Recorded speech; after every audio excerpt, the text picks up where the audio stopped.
Dans un petit village niché au cœur de la savane africaine, entouré de baobabs majestueux et bercé par le murmure du vent, vivait une communauté où les traditions et les croyances ancestrales régnaient en maître. Le village de Ngoré était un lieu où le passé et le présent se mêlaient. Au centre du village se dressait la case du vieux sage, Moussa, un homme respecté pour sa sagesse et sa connexion avec le monde invisible. Moussa avait une petite fille, Amina, une jeune femme au cœur pur et aux yeux brillants d'une curiosité insatiable. Amina était aimée de tous, mais elle portait en elle un mystère qui la rendait unique. Depuis sa naissance, elle entendait des chants mélodieux que personne d'autre ne percevait. Des chants qui semblaient venir des arbres, du vent, et même des étoiles. Un matin, alors que le soleil se levait à peine, un événement étrange secoua le village. Le grand baobab sacré, l'arbre qui abritait les esprits des ancêtres, commença à perdre ses feuilles à une vitesse alarmante. Les villageois, paniqués, se rassemblèrent autour de l'arbre.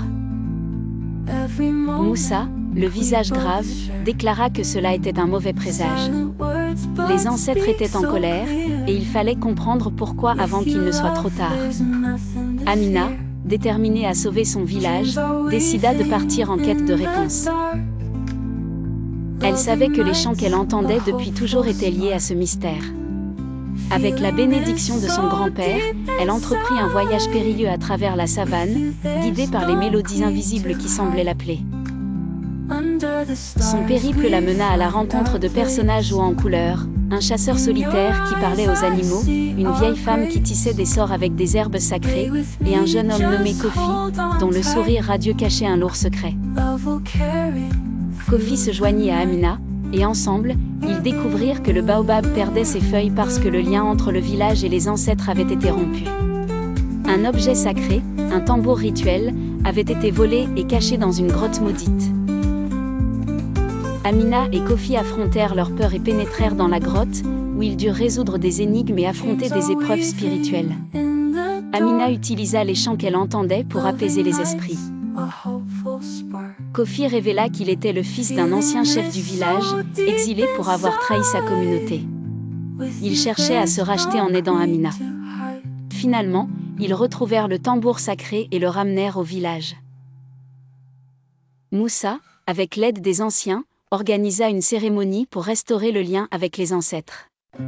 Les chants d'Amina, désormais entendus par tous, remplirent l'air d'une harmonie céleste, et les feuilles du baobab repoussèrent. Mais la leçon ne s'arrêta pas là. Kofi, bien qu'ayant aidé à sauver le village, dut faire face à son passé. Il choisit de quitter Ngoré pour se pardonner et trouver sa propre voie.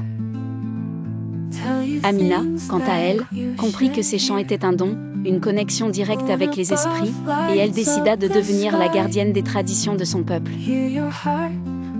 L'histoire se termina sur une note émouvante, avec Amina assise sous le baobab, écoutant les chants des ancêtres qui lui murmuraient une vérité universelle. Le passé ne définit pas qui nous sommes, mais il nous guide pour trouver notre véritable chemin.